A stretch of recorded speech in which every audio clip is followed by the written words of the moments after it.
Bienvenue dans cette nouvelle vidéo où nous allons nous intéresser à la résolution des équations différéentielles dans Z fois Z.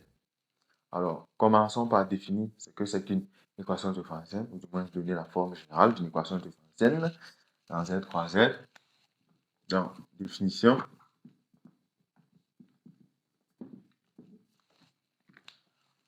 Une équation différentielle, pour être plus précis, c'est en fait une équation différentielle linéaire dans Z fois Z.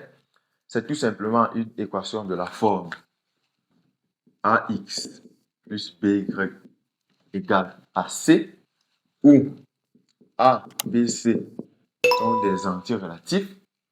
Et ici, X, Y, c'est un couple dans Z croix Z. C'est en fait le couple que nous recherchons. C'est-à-dire, lorsque nous sommes donc face à une équation différentielle de cette forme, ce qui nous intéresse, c'est de déterminer donc X et Y de manière générale. C'est de résoudre cette équation. Alors, une fois que nous connaissons donc la forme d'une équation différentielle, nous allons donc nous intéresser à la résolution d'une telle équation. Comment procéder pour donc déterminer X et Y. Alors, la première des choses déjà à indiquer, c'est la condition d'existence d'accord d'une solution pour une telle équation. Donc, condition d'existence d'une solution. Alors, nous retenons la même équation, c'est-à-dire AX plus BY égale à C. Et nous voulons donc maintenant indiquer une condition, du moins la condition, parce qu'elle est unique, la condition d'existence d'une solution d'une telle équation. Ce qu'il faut donc savoir à ce niveau, c'est que une équation différentielle donc de cette forme admet une solution si et seulement si le PGCD des coefficients A et B divise C. Voilà la condition, d'accord, a priori qu'il faudra toujours vérifier pour savoir déjà si une équation différentielle admet au moins une solution. Donc, à chaque fois quand vous serez face à une telle équation, d'accord, avec des variables dans Z, pour déjà vous rassurer que cette équation admet une solution dans Z croix Z, la première des choses, vous évaluez le PGCD de A et B et vous vérifiez que ce PGCD divise C. Ce qu'on peut donc aussi noter en termes de remarques ici, nous aurons des situations où nous serons face à une équation différentielle où le PGCD de A et B n'est pas toujours égal à 1. D'accord? Vous voyez bien que c'est un cas particulier. C'est-à-dire, si le PGCD de A et B est égal à 1, là, ça marche toujours parce que 1 divise toujours C. Parce que C ici, c'est un entier relatif non nul a priori. Mais maintenant, dans le cas où le PGCD de A et B n'est pas égal à 1, on devrait effectuer une sorte de simplification de l'équation. C'est-à-dire, si je suis dans un cas où, si le PGCD de A et B n'est pas égal à 1, nous devons d'abord procéder à une simplification de l'équation et l'équation AX plus BY égale à C va donc devenir A'X plus B'Y égale à 1 C'. C'est-à-dire A' ici c'est tout simplement A divisé par le PGCD, B' c'est B divisé par le PGCD et C' c'est C divisé par le PGCD. Et une fois que nous effectuons dans cette simplification, les coefficients A' et B' que nous obtenons ici sont premiers entre eux, ont un PGCD égal à 1. Et à partir de là, on peut donc procéder à la résolution proprement dite. Donc pour la suite, nous allons considérer une situation où les coefficients A et B, dès le départ, sont premiers entre eux. Donc allons-y donc. Nous sommes donc dans une telle situation où le PGCD 1B c'est 1. Donc, c'est une hypothèse, on suppose cela comme ça. Première des choses, lorsque vous voulez résoudre une équation différentielle, c'est de déterminer une solution particulière de l'équation. Donc, nous allons donc noter x0, y0, dans Z croix Z, une solution particulière de l'équation que nous avons. Une solution particulière de l'équation E. Donc là, nous allons noter cette équation comme E. Donc, nous notons x0, y0 un couple d'entiers relatifs comme ça, comme une solution particulière de l'équation E.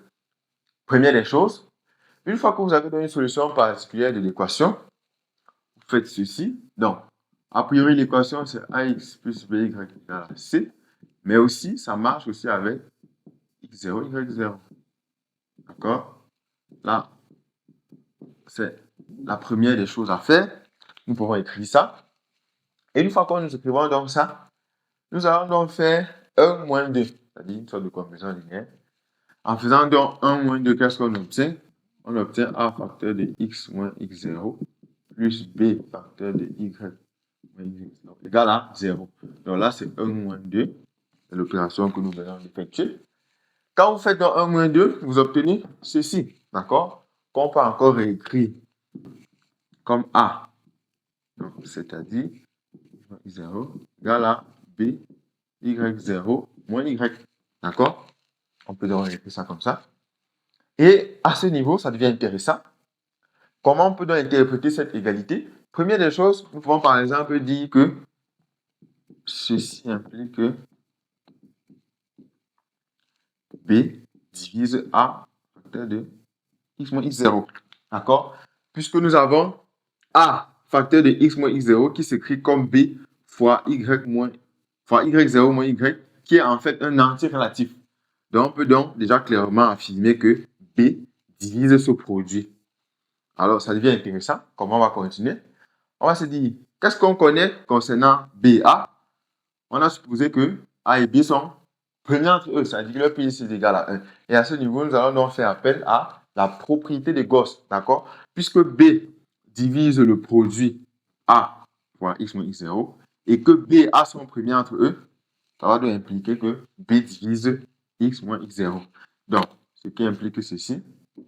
Or, le PGCD de A et B, c'est 1.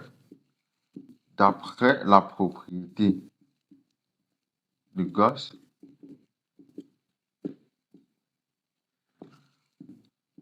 on a donc B qui divise x moins x0. Et nous allons donc interpréter ce que ça veut dire. C'est-à-dire, il existe donc un entier relatif K tel que x moins x0 puis s'écrit comme B fois K. D'accord?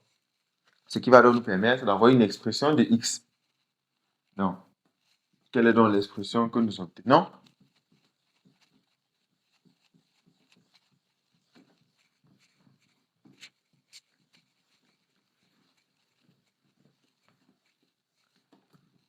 Et une fois que nous sommes donc à ce niveau, on peut réécrire, ça veut dire qu'il existe un entier relatif K tel que x soit égal à bk plus x0. Vous voyez que là, ça donne déjà x en fonction de x0, b et un certain K dans z. Maintenant, comment on va donc exploiter ceci pour trouver y, puisque c'est pas terminé, nous allons aussi trouver y. Nous allons revenir ici, on va appeler cette relation étoile, en exploitant le fait que x moins x0 s'écrit comme bk. Dans étoile, ça va donc donner quoi? Donc, dans étoile, on remplace x moins x0 par bk, donc ça fait a moins bk égale à b facteur de y0 moins y. Ça va donc donner quoi? Là, on a b qui va simplifier parce qu'on va supposer que a et b ici sont non nuls. Donc, ça va donc donner ak égale à y0 moins y. Donc, ce qui va donc donner y égale à moins ak plus y0, tout simplement. Et ici, il faut préciser que k est un entier relatif.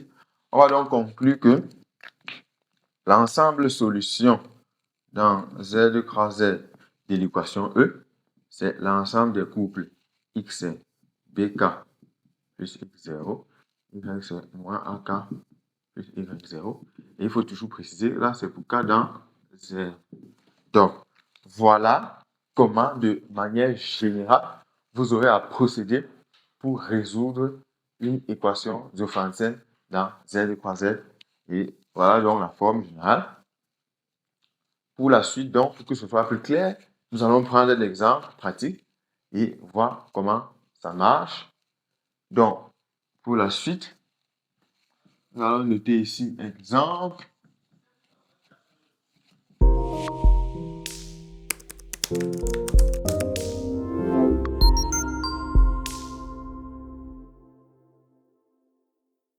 avoir présenté la méthode générale de résolution d'une équation différentielle dans Z croix Z, nous allons maintenant prendre un exemple pour que ce soit plus pratique.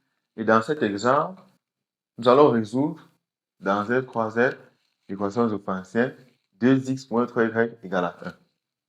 Alors, avant de commencer avec la résolution proprement dite, nous devons d'abord nous rassurer que cette équation admet au moins une solution dans Z croix Z.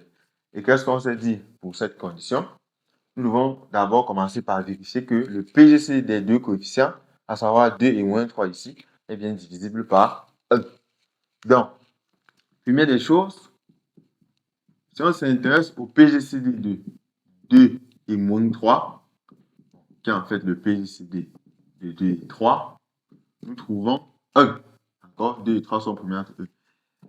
Donc, 1 divise bien 1, donc là, on n'a pas de problème. À partir de ceci, nous pouvons déjà clairement affirmer que cette équation différentielle admet des solutions dans Z croix Z. Une fois que cela est donc clair, nous devons maintenant déterminer une solution particulière de cette équation. Donc, nous marquons solution particulière.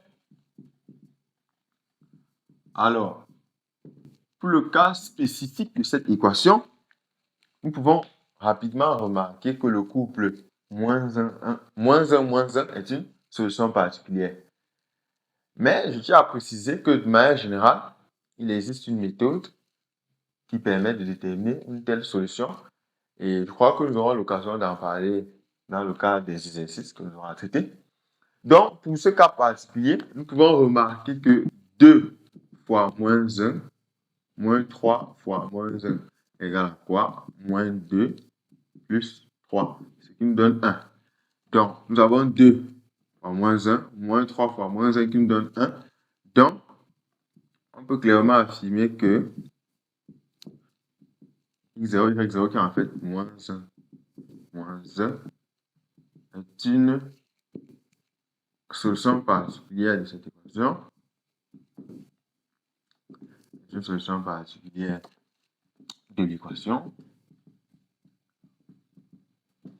Et une fois que nous obtenons donc une solution particulière, nous allons donc effectuer la série des différentes opérations que nous avons eu à faire dans le cadre de la résolution générale. Alors, nous n'allons pas reprendre cette série d'opérations. Nous allons directement nous servir, d'accord, de l'ensemble de solutions que nous avons trouvé tout à l'heure pour avoir donc les solutions dans ce cas-ci. Donc, l'ensemble de solutions encore là au tableau. Avant d'appliquer donc ceci, nous devons clairement identifier A. A, c'est 2 ici, et B, c'est moins 3. En appliquant donc ceci, nous allons trouver comme solution, donc solution X, c'est BK plus X0, donc B, c'est moins 3, plus X0, notre X0, c'est moins 1, et Y, c'est quoi? Moins AK plus Y0, notre A, c'est 2, donc ça fait moins 2K, plus Y0, notre Y0, c'est moins 1, et il faut toujours préciser que K ici est dans Z. Donc, pour le cas de cette équation, nous allons conclure que l'ensemble solution dans Z croix Z, c'est l'ensemble des couples moins 3K, moins 1, moins 2K, moins 1, avec K dans Z. Donc, voilà un exemple de résolution de l'équation différentielle. Et je tiens aussi à noter que, bon, vous n'aurez pas à retenir cet ensemble de solutions. Donc, à chaque fois, quand vous aurez en face de vous une équation différentielle, vous serez amené à suivre les différentes opérations, d'accord, que nous avons eu à effectuer afin d'aboutir donc à une telle solution ou aux solutions de l'équation. Donc, voilà pour ce qui était de la résolution d'une équation différentielle linéaire dans Z croix Z. Donc, dans le cadre de cette vidéo, spécifiquement, il s'agissait pour nous de nous intéresser à la résolution d'une équation différentielle linéaire dans Z croix Z. Et j'espère donc qu'après avoir suivi ce cours, vous avez retenu l'essentiel de ce qui a été dit. Et je vous donne rendez-vous dans de prochaines vidéos où nous allons nous intéresser à l'exploitation un peu plus profonde et spécifique de chacune des propriétés et notions présentées ici. Et à la prochaine.